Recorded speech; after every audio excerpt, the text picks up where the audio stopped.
बाबा, पानी पानी है क्या आपके पास? कौन है तू जिसने यहाँ आकर मेरी तपस्या भंग की? तेरी हिम्मत कैसे हुई ऐसा करने की? माफ करना बाबा, मैं तो बस यहाँ से गुजर रहा था, बहुत प्यास लगी थी, आपको देखा तो पानी की उम्मीद में चला आया। आपकी तपस्या भंग करने का मेरा कोई इरादा नहीं था। पर तूने तपस्या तो भंग कर ही दी मेरी। न जाने कितने वर्षों से मैं यहाँ पर अखंड तपस्या कर रहा हूँ। मुझे अनंत परम ज्ञान की प्राप्ति बस होने ही वाली थी। हैं? लेकिन आपको कैसे पता कि आपको ज्ञान, मेरा मतलब है कि परम ज्ञान बस मिलने ही वाला था। अच्छा वो छोड़िए, वैसे आप कितने वर्षों से यहाँ तपस्या कर रहे हैं? पता नहीं, पर मुझे लगता है 10 वर्ष तो हो ही गए होंगे। अच्छा, तो आप 10 वर्षों से इसी गुफा में रह रहे हैं, और आपका परिवार वो कहाँ है? पता नहीं, मैंने सांसारिक सुखों को बहुत पहले ही त्याग दिया था। मुझे तो अपना नाम तक याद नहीं। मेरे जीवन का बस एक ही उद्देश्य है, प्रभु के दर्शन और परम ज्ञान की प्राप्ति। अच्छा, और जब ये दोनों आपको मिल जाएंगे उसके बाद आप क्या करोगे? मैं उसके बाद क्या करूंगा? उसके बाद तो कुछ करने को नहीं होगा मेरे पास। तो फिर आपकी इस घोर तपस्या का कोई फायदा नहीं गुरुजी। वैसे लगता है मेरे यहाँ रुकने का भी कोई फायदा नहीं, क्योंकि पानी तो आपके पास दिख नहीं रहा मुझे। इतना कहकर वो आदमी वहां से चला गया, लेकिन वहां तपस्या कर रहे साधु बाबा को गहरे चिंतन में छोड़ गया। साधु बाबा कई वर्षों से शांत पहाड़ों के बीच तपस्या में लीन थे, लेकिन अब जाकर उन्हें ये एहसास हुआ कि अपने लक्ष्य की प्राप्ति कर लेने में वो सुख नहीं जो लक्ष्य के पथ पर चलते रहने में है। काफी देर सोचने के बाद साधु बाबा ने अपने हाथ जोड़े और ईश्वर को याद करते हुए बोले, हे प्रभु, मैंने कई वर्षों तक आपकी आराधना की है। यदि मेरी आराधना सच्ची है तो मुझे दर्शन दीजिए और मेरा पथ प्रशस्त कीजिए। इसके बाद साधु बाबा जाकर अपनी कुटिया में सो गए। उन्होंने सच्चे मन से प्रार्थना की थी तो उसे पूरा तो होना ही था। साधु बाबा जैसे ही सोए तो सपने में उन्हें साक्षात देवदूत के दर्शन हुए। कहो वत्स, क्या इच्छा है तुम्हारी? प्रणाम प्रभु, मुझ जैसे तुच्छ प्राणी को साक्षात दर्शन देने के लिए आपका कोटि कोटि धन्यवाद। तुमने सच्चे मन से प्रार्थना की थी तो मुझे तो आना ही था। कहो क्या चाहते हो? प्रभु, अब तक मैं जिस ओर चल रहा था वो पथ मुझे आपकी ओर ले जा रहा था या नहीं, ये तो मैं नहीं जानता, किंतु अब मुझे समझ में आ गया है कि सत्य का ज्ञान ही परम ज्ञान है। हे प्रभु, मेरा पथ प्रदर्शित कीजिए। मुझे किसी ऐसे महापुरुष का पता बताइए जिसका मैं जीवन पर्यंत अनुसरण कर सकूं और अपने साधना पथ पर हमेशा चलता रहूं।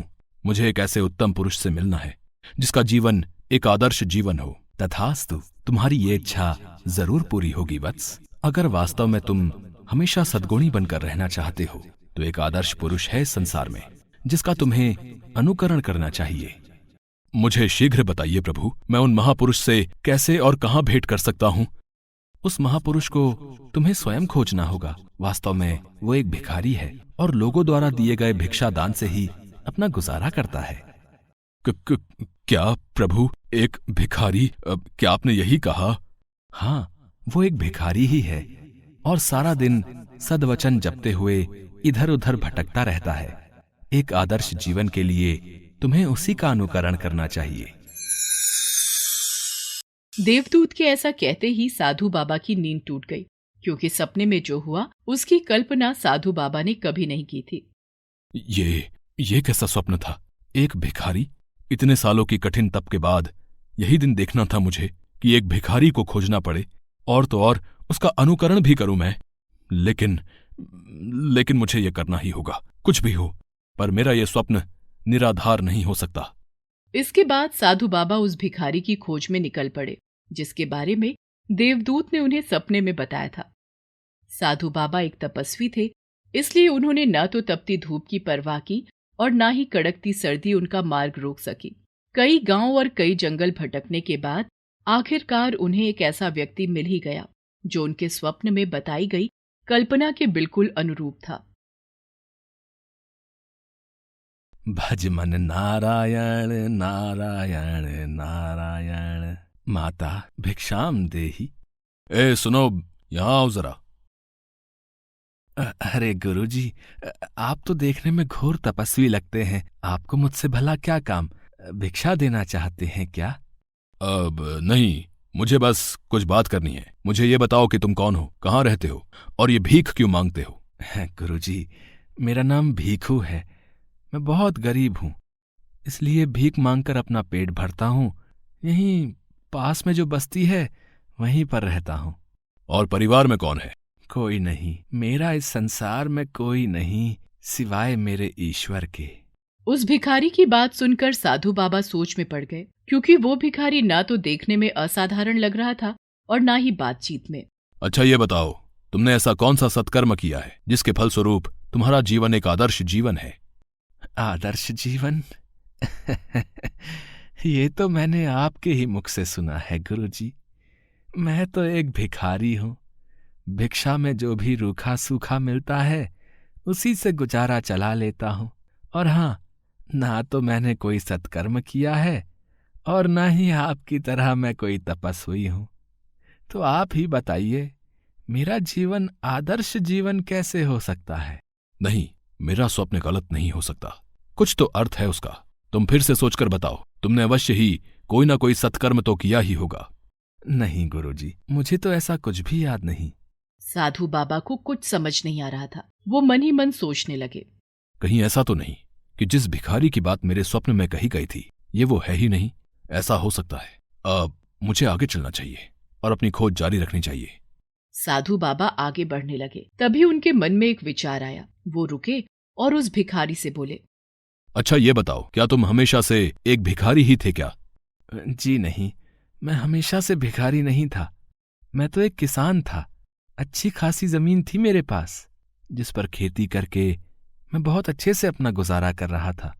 तो तुम्हारी ये दशा कैसे हुई? क्या तुम बुरी आदतों में पड़ गए या फिर कुछ अनुचित हुआ तुम्हारे साथ? नहीं गुरुजी, मेरे साथ ऐसा कुछ भी नहीं हुआ। ना तो मैंने अपनी संपत्ति व्यर्थ में उड़ाई। फिर तुम्हारी ये दशा कैसे हुई? मुझे जल्दी बताओ। एक दिन की बात है, मैं अपने खेत से अपने घर लौट रहा था। तभी मैंने एक स्त्री को इधर उधर दौड़ते हुए देखा। वो बहुत डरी हुई थी और बुरी तरह से रो रही थी। मैंने उसके पास जाकर उसके दुख का कारण पूछा तो उसने मुझे बताया, वो लोग मेरे पति को और मेरे पुत्र को अपने साथ ले गए। उन्हें अपना सेवक बनाकर ले गए वो, और अब वो मेरे पीछे पड़े हैं। वो मुझे भी पकड़ लेंगे। फिर ना जाने क्या होगा मेरे साथ। देखो बहन, डरो मत। तुम्हारा कोई कुछ नहीं बिगाड़ पाएगा। ये लो, पहले पानी पियो और फिर मुझे अपने बारे में सब कुछ बताओ। मेरा परिवार बहुत गरीब है और वो गांव के अमीर जमींदार के लोग हैं।